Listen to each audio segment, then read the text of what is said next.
வணக்கம். வணக்கம் சார். உங்களை பொறுத்த வரைக்கும் ஒரு பக்கம் அரசியல்வாதி, இன்னொரு பக்கம் பொருளாதார நிபுணர், இன்னொரு பக்கம் யூடியூபர்னு பல முகங்கள் இருக்குது. ஆமாம் சார். உங்களுக்கு பிடித்த முகம் எது? இப்போ அப்படின்னு தனியாக ஒன்றும் கிடையாது. இதெல்லாம் different facets of the same person. ஒரே மனிதன் வேறு வேறு இன்ட்ரெஸ்ட்டு. மெயின் இன்ட்ரெஸ்ட் வந்து பொருளாதாரம் அண்ட் எக்கனாமிக்ஸு. இப்போ அண்ட் அதுலேருந்து ஸ்டாக் மார்க்கெட்னால பொருளாதாரம். ஆக்சுவலி நான் ஸ்டாக் மார்க்கெட்டில் இருந்தவன். ஸ்டாக் மார்க்கெட்டை ஒழுங்காக பண்ணுறதுக்காக பொருளாதாரம் கற்றுக்கிட்டேன்.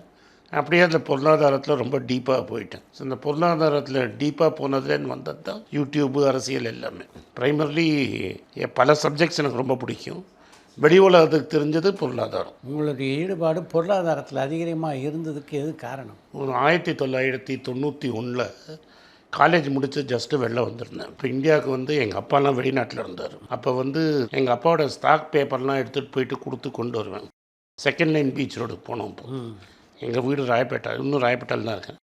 ராயப்பேட்டாலேருந்து நீங்கள் 21 பிடிச்சி பாரிஸ் போய் அங்கே செகண்ட் லைன் பீச்சில் தான் எல்லா புரோக்கரும் இருப்பாங்க. அங்கே போயிட்டு திரும்பி வரணும். அது ரொம்ப நாள் பண்ணிகிட்டு இருந்தேன். 91 ஆக்சுவலி நான் படித்தது கம்ப்யூட்டர் சயின்ஸ் இன்ஜினியரிங். 91 வந்து மன்மோகன் சிங் முதல் ஸ்பீச் ஒன்று கொடுத்தார் பார்லிமெண்ட்டில். அதெல்லாம் அப்போல்லாம் எப்படின்னா உங்களுக்கு தெரியாததில்ல, பட்ஜெட்டுக்கு முன்னாடியே அவசரமாக எல்லாம் சாமான் வாங்கிடுவோம். ஏன்னா பட்ஜெட்டுக்கு அப்புறம் சாமான் விலை ஏறும். அது முதல்ல மாறினது அந்த பட்ஜெட்டில். ஸோ அவர் பேசுகிறத ரொம்ப கேட்டேன். அப்போல்லாம் நம்ம ஊரில் எப்படின்னா யாருமே மார்க் வாங்காத வந்தான் போய் எக்கனாமிக்ஸ் படிப்போம். தட் இஸ் எந்த சப்ஜெக்டும் கிடைக்கலன்னா தொலைகிறது எக்கனாமிக்ஸ். அது மாதிரி ஒரு மோசமான சப்ஜெக்டுன்னு சொல்லி தான் நம்மளை வளர்த்துருந்தது அந்த பீரியடில். பட் உலகத்துலேயே எல்லா ஊர்லேயும் எக்கனாமிக்ஸ் படித்த ஒரு ஆளை எல்லோரும் போய் கெஞ்சி அவரை ஃபைனான்ஸ் மினிஸ்டர் ஆக்கினாங்க அந்த சமயத்தில். உங்களுக்கு ஆமாம், அவர் வருவாராங்கிற மாதிரி ஆயிடுச்சு. அப்போ நாடே போய் ஒரு மனுஷன்ட்ட பொருளாதாரம் தெரிஞ்சவர்கிட்ட கூட்டின்னு வந்து உட்காத்தின போது அப்போ அந்த பொருளாதாரத்தில் ஏதோ இருக்குது அப்படின்னு அதை கவனிக்க ஆரம்பித்தேன். அவர் பேச்சின நீங்களாம் நினைக்கிறது அவர் பேசலைன்னு ஒரு 10,000 ஸ்பீச்சுக்கு மேலே கொடுத்துருக்காரு. அவரோட 30 வருஷ கேரியரில் அட்லீஸ்ட் 10,000 ஸ்பீச்சாவது இருக்குது. அருமை. அந்த ஸ்பீச்சில் நீங்கள் ஒன்றொன்னையும் நீங்கள் பார்த்தீங்கன்னா ஒன்னொன்றுத்தில் ஒன்று பற்றி பேசுவார். நம்ம அந்த ஆளை போய் தேடி பார்த்து படித்தோன்னா நம்மளுக்கு ஏன் இதை அவர் சொல்கிறாருன்னு கனெக்ட் ஆகும். இந்த முதல் ஸ்பீச்சில் எனக்கு ஏன் கனெக்ட் ஆச்சுன்னா விக்டர் ஹியூகோவை கோட் பண்ணார் அவர். அப்போல்லாம் வந்து நாடிடெயிலில் வரும் ஹன்ச்பேக் ஆஃப் நாட்டர் டேம். ஆமாம். இந்த ஒரு nobody can stop an idea whose time has come that India take her rightful place in the committee of world nations is one such idea-ன்னார். அதாவது இந்தியாவோட தலையெழுத்தே நான் மாற்றிடுவேன்னு அந்த விக்டர் ஹியூகோ வச்சு சொன்னார். ஒரு 3 வருஷம் நீங்கள் அப்சர்வ் பண்ணிங்கன்னா அவர் தலையெழுத்தை மாற்றினார். ஆமாம், உண்மைதான். அதில் வந்த ஒரு ஈடுபாடுனால அந்த ஸ்பீச்சை அவர் அந்த மனுஷன் என்ன சொல்கிறாரு, யாரை பற்றி சொல்கிறாரு, என்ன சொல்கிறாருன்னு அந்தந்த புஸ்தகத்தை வர வச்சு நம்ம படிக்க இந்த உலகத்தையே ஆட்டி வைக்கிறது இந்த பொருள். நம்ம ஏதோ இன்ஜினியரு, நம்ம ஏதோ வெட்டி கிழிக்கிறோன்னு நினைக்கிறோம். இந்த பொருளாதாரம் தான் உலகத்தையே ஆட்டி வைக்கிறது. ஒரு நாட்டோட தலையெழுத்தை எழுதணுன்னா ஒரு பிரைம் மினிஸ்டரோ சீஃப் மினிஸ்டரோ கிடையாது. இந்த பொருளாதாரம் எவன் நடத்துகிறானோ அவன் தான் தலையெழுத்தை மாற்றுறான்னு அதில் எனக்கு இன்ட்ரெஸ்ட் வந்து அதை ரொம்ப டீப்பாக படித்தேன். இதில் வந்து ஓரளவுக்கு ஒரு நிபுணத்துவம் எந்த காலகட்டத்தில் உங்களுக்கு கிடைச்சது? எனக்கு நிபுணத்துவம் இன்னும் வந்ததாக எனக்கு தெரியல. நான் ஒன்றும் அவ்வளோ பெரிய எக்ஸ்பர்ட்டுன்னு கிடையாது. பட் இது என்ன ஆகிடுச்சுன்னா நார்மலாக பொருளாதாரம் படித்தவங்க பேசினாங்கன்னா மற்றவங்களுக்கு புரியாது. நீங்கள் புரிகிற மாதிரி பெரிய மாதிரி நான் பேசுகிறதுனால நாங்கள் எக்ஸ்பர்ட்டுன்னு நீங்கள் நினைக்கிறீங்க. நான் அவ்வளோ பெரிய எக்ஸ்பர்ட்லாம் கிடையாது. இந்தியாவை பொறுத்த வரைக்கும் மிகப்பெரிய கடன் சுமையில் இருக்குது அப்படின்றது தான் வெளியில் எல்லாருடைய கருத்தாக இருக்குது. அதை பற்றி நீங்கள் என்ன நினைக்கிறீங்க? எல்லா நாடு ஃபஸ்ட்டு நம்ம ஒன்று புரிஞ்சுக்கணும். கடன் ஒரு நாடு கடன் வாங்கலைன்னா அதோட பேங்கிங் சிஸ்டமே நடத்த முடியாது. ஸோ உங்களோட பேங்கிங் சிஸ்டமோட ஆதாரமே வந்து கவர்மெண்ட் பாண்டு தான். இந்த கவர்மெண்ட் கடன் பத்திரம் தான் உங்களோட பேங்கிங் சிஸ்டமோட மூலாதாரமே. ஸோ நீங்கள் கடன் வாங்காத நாடு இந்த உலகத்தில் கிடையாது. ஸோ எல்லா நாடும் கடன் வாங்குகிறாங்க. எந்த அளவுக்கு கடன் வாங்குகிறாங்க, அந்த கடனை வச்சு என்ன பண்ணுறாங்க, அந்த கடனை எதுக்காக யூஸ் பண்ணுறாங்க, அந்த கடனுக்கு வட்டி கட்டுறதுக்கு உங்கள் பட்ஜெட்டில் எவ்வளோ போகிறது, இதெல்லாம் தான் முக்கியம். கடன் வாங்காத நாடு இருக்கவே முடியாது. இப்போ தமிழ்நாட்டு கடன்னு பார்த்தா 10 லட்சம் கோடின்றாங்க. ம் தவிர்க்க முடியாது தானே அது? இல்லை, இப்போ தமிழ்நாடோட கடன் நீங்கள் நினைக்கிற மாதிரி ஒன்றும் தடுக்க முடியும், ரொம்ப ஆபத்தான நிலைமையெல்லாம் கிடையாது. சென்ட்ரல் கவர்மெண்ட் என்ன பண்ணியிருக்காங்கன்னா, ஒரு ஸ்டேட் இவ்வளோ தான் வாங்கலாம் அப்படின்னு ஆர்பிட்ரியாக அவங்களும் டிசைட் பண்ணியிருக்காங்க. அந்த நம்பருக்குள்ளே தான் ஸ்டாலின் வாங்கியிருந்தார். அதில் மாற்று கருத்தே எனக்கு கிடையாது, கரெக்டாக தான் வாங்கியிருந்தார். அந்த எல்லைக்குள்ளே தான் இருந்தது அது. இப்போ தமிழ்நாட்டில் ஒவ்வொரு தனி நபர் மேலேயும் இவ்வளோ பெரிய கடன் சுமை இருக்குது. நீங்கள் அடைக்கவே போகிறதில்ல. எந்த நாட்டிலையும் அப்படி பார்த்தீங்கன்னா, அமெரிக்கா பார்த்தீங்கன்னா ரொம்ப பயந்துருவீங்க. உலகத்திலே இருக்கிற பெரிய கடன் வாங்கின நாடு அமெரிக்கா, ரெண்டாவது ஜப்பான். அவங்க தான் இருக்கிறதுலையே ரொம்ப ஃபார்வர்ட் லுக்கிங் நேஷன். நீங்கள் இப்படியெல்லாம் பார்க்க ஒரு ஆளைக்கு இவ்வளோ கடன் அப்படிலாம் கிடையாது. ஒரு நாட்டோட வரவு செலவு கணக்கில் வர பற்றாக்குறையை அவங்க கடனாக வாங்கிக்கிறாங்க. அப்போ வந்து அந்த பீரியட் வரைச்ச அந்த பணத்தை கடனை அடைச்சிட்டு திரும்பி வாங்கிப்பாங்க. அதனால் இந்த கடன் என்றைக்குமே அடையாது. இப்போ நம்முடைய நாட்டை பொறுத்த வரைக்கும் ஒரு பொருளாதார தன்னிறைவு அப்படின்றது பல பேருக்கு இல்லை. இதுலேருந்து எப்படி தான் மீண்டு வரலாம் அவங்களாம் நினைக்கிறீங்க? நீங்கள் வந்து முதல்ல ஒன்று புரிஞ்சுக்கணும். 1900 நீங்கள் என்னோட மோர் எக்ஸ்பீரியன்ஸ் 90 முன் 91 பின் அப்படின்னு நீங்கள் இந்தியாவோட பொருளாதாரத்தை ரெண்டாக பிரிச்சிடலாம். 91க்கு முன்னாடி நீங்கள் ஆக்டிவாக இருந்திருக்கீங்க, நீங்கள் வெளிநாட்டுக்கும் போயிருப்பீங்க. அப்போ நீங்கள் வந்து ஒரு $700 வாங்குறதுக்கு நீங்கள் எவ்வளோ கட்டப்பட்டு ஒரு பாஸ்போர்ட்டை கொடுத்து $750 $1000 வாங்கணும். நீங்கள் சிங்கப்பூரில் போனால் அங்கே இருக்கிற ஒரு இந்தியன்ட்ட ஏதாவது பேசி அட்ஜஸ்ட்மெண்ட் பண்ணணும், திரும்ப வந்து கணக்கு கொடுக்கணும். அதெல்லாம் ஒன்றும் கிடையாது இப்போ. அதனால் பொருளாதாரங்கிறது 91 91 பின்னாடின்னு ஒன்று. 2003லேருந்து 2012 வரைக்கும் இந்தியாவுக்கு ஒரு பொருளாதாரத்தில் எல்லாத்தையுமே ஒரு பொற்காலம்ங்கிறது 2003லேருந்து 2003 எண்டுலேருந்து 2012-13 வரைக்கும் இருந்தது. அதுக்கப்புறம் கொஞ்சம் இப்போ ஒரு பேட் பீரியடில் போயிட்டுருக்கோம் நம்ம. நீங்கள் ஒரு பேட்டையில் சொல்லியிருந்தது பார்த்தேன், பிள்ளைகளை வளர்க்குறதுல வந்து நாம் வசதியாக இருக்கோம் அப்படின்றதுக்காக அவங்களுக்கு பென்ஸ் கார் கொடுக்குறது, அவங்களை ஆடம்பரமாக வாழ வைக்கிறது தப்பு அப்படின்ட்டு. இப்போ நான் வந்து வசதியாக இருக்கேன், என் பிள்ளைகளுக்கு அந்த வசதியை நான் மறுக்கும்போது அவங்களுக்கு எனக்கு ஒரு ரிஃப்ட்டே ஸ்டார்ட் ஆகுது. ஏன்னா நீங்கள் வந்து சுயமாக சம்பாதிச்சிருப்பீங்க, நீங்கள் சுயமாக சம்பாதிச்சு மகள்களோ புரிஞ்சுக்குவாங்களா? புரிஞ்சுக்கிட்டு என்ன, இப்போ நீங்கள் 2 பேர் நான் சொல்கிறேன் தைரியமாக, இது தமிழ்நாடு தானே. ரத்தன் டாட்டா இறந்துட்டார் இப்போது. அவரை பற்றி ஒரு புஸ்தகம் வந்திருக்கு. இந்தியாவில் அதுக்கு மேலே ஒரு பெரிய செல்வந்தராக இருக்கவே முடியாது. இந்தியாவில் இருக்கிற எல்லாருமே கார்த்தாலேருந்து சாயங்காலம் வரைக்கும் நீங்கள் படுத்துலேருந்து தூங்குறது ஒரு டாட்டா கம்பெனி ப்ராடக்டை யூஸ் பண்ணாமல் இருக்க முடியாது. கரெக்ட். ஏதாவது ஒரு இடத்துல டாட்டா உங்களை லைஃப்பை இருக்கார் பார்ட் ஆஃப் இட்டு. அவரை மாதிரி ஒரு பையனை கூட அவங்க அப்பா வந்து அமெரிக்காவுக்கு படிக்க அனுப்பிச்சும்போது நீ பிளெயினை தொடச்சி சம்பாதிச்சு காசு வாங்கிக்கோன்னு தான் சொன்னாரே தவிர, இந்தா தம்பி நீ தான் ராஜா. இன்ஃபேக்ட் அந்த புஸ்தகத்தில் வந்து அவரோட ப்ரொஃபஸர் இந்தியாவுக்கு வராரு, அவரோட வீடை பார்த்து அசந்துடுறாரு. யாரோட டாட்டாவோட வீடு பாம்பேயில் 50 பெட்ரூம்னு இருக்கிற வீட்டில் அவங்க பாட்டி இருக்கிறாங்க, பட்லர் அது மாதிரி 50 பேர் இருக்காங்க. வீட்டில் 2 ராயல்ஸ் ராய்ஸ் நிற்குது. அந்த வீட்டு பையன் போய் பிளெயினை நம்பி தான் பணம் வாங்கி செலவு பண்ணிகிட்டு இருந்தான். அதனால தான் பையன் அப்படி இருக்கிறான். நீங்கள் டாட்டா ஐபிஎல்னு பேர் இருக்குது, ரைட்டுங்களா? நீங்கள் டாட்டா குடும்பத்தில் இருக்கிற பசங்களை வந்து அங்கே டான்ஸ் ஆடி ஆவாரம் பண்ணி பார்த்துருக்கீங்களா? இல்லை. அதே அம்பானி பசங்கள்லாம் பண்ணுவாங்க. ஒரு அம்பானி போண்டி ஆகிட்டான், இன்னொருத்தன் 2 பேரில் ஒருத்தன் போண்டி ஆகிட்டான். டாட்டாக்காரன் யாராவது போண்டி ஆகி கடன் கட்டாத டாட்டான்னு யாரையா கேள்விப்பட்டிருக்கீங்களா?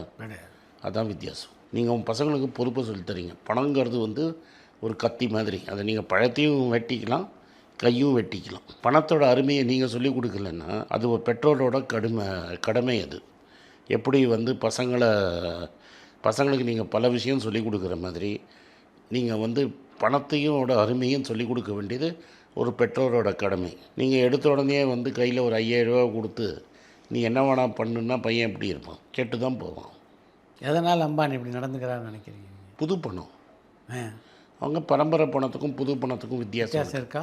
டெஃபினட்டாக இருக்குது. எந்த பரம்பரை வீட்டில் ஒரு 4 தலைமுறையாக 5 தலைமுறையாக பணக்காரங்க வீட்டில் அது மாதிரி நடக்காது. அது நீங்களே பார்த்துருப்பீங்க. 3-4 தலைமுறையாக பணக்காரத்தை இருக்கிற வீட்டில் அடித்து வளர்த்து சாதாரணமாக இருக்குது. எனக்கு தமிழ் சினிமா ரொம்ப தெரியாது. இப்போ ரீசெண்டாக அரவிந்த் சாமியோட 2-3 இன்டர்வியூ பார்த்துருக்கேன். அரவிந்த் சாமியோட அப்பா விடி சுவாமி பெரிய பணக்காரர். அவர் பையனை எப்படி வளர்த்துருக்கிறார்? விடி சாமியோட அடாப்டட் சன். அவர் தான் வளர்த்தார். அவர் சொல்கிறத பார்த்தா சின்ன வயசுலேருந்து அவரை கூட்டி வளர்த்துருக்காரு. எங்கள் ஒரிஜினல் அப்பாவே எனக்கு சரியாக தெரியாதுங்கிற மாதிரி தான் அவர் பேட்டியில் சொல்லியிருக்காரு. உண்மைதான். ஆனால் விடி சாமி எப்படி வளர்த்தாருன்னு ஒரு இடத்துல அவர் சொல்கிறாரு, ஒரு நாளைக்கு 5 ரூபா 10 ரூபா தான். பா அவர் சொல்லியிருக்கார் ஒரு இடத்துல. அந்த பாக்கெட்டுக்கு மணிக்கு மேலே நீங்கள் கேட்கக்கூடாது. எங்கள் அப்பாவை பார்த்தா எனக்கு பயம்.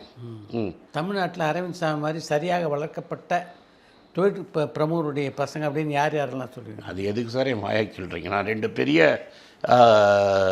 இந்தியா லெவலில் பேசிட்டோம், அதோட விட்டுருவோம்.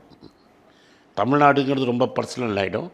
வெளியே நம்ம இந்தியா லெவலில் 2 பெரிய எக்ஸாம்பிளை காமிச்சிட்டேன் உங்களுக்கு. பிள்ளைகளை வளர்க்குறதுல உங்களுடைய தந்தையுடைய பொறுப்பு தான் மிக அதிகமாக இருக்குன்னு நினைக்கிறீங்க இல்லையா? அப்படி இல்லை, என்னோடய இதில் எங்கள் அம்மா தான் பெரிய இன்ஃப்ளூயன்ஸ். ஸோ இதில் வந்து தந்தைன்னு அப்பா மட்டும் இன்ஃப்ளூயன்ஸ் இருக்கணும்னு இல்லை, அம்மாவோட இன்ஃப்ளூயன்ஸும் ரொம்ப இம்பார்ட்டண்ட். என்னோடய அப்ரிங்கிங்கில் சின்ன வயசில் எங்கள் அம்மாவோட இன்ஃப்ளூயன்ஸ் தான் பெரிய இன்ஃப்ளூயன்ஸ். பொதுவாக இப்போ எல்லாருக்குமே ஒரு கொஸ்டின் இருக்குது, படித்து முடித்தோடனே நாம் வந்து ஒரு வேலைக்கு போகிறதா இல்லை சொந்தமாக தொழில் தொடங்குறதா அப்படின்னு. நீங்கள் எது வந்து சஜஸ்ட் பண்ண விரும்புகிறீங்க? அது ஒருத்தரோட மனநிலையை பொறுத்து இருக்குது.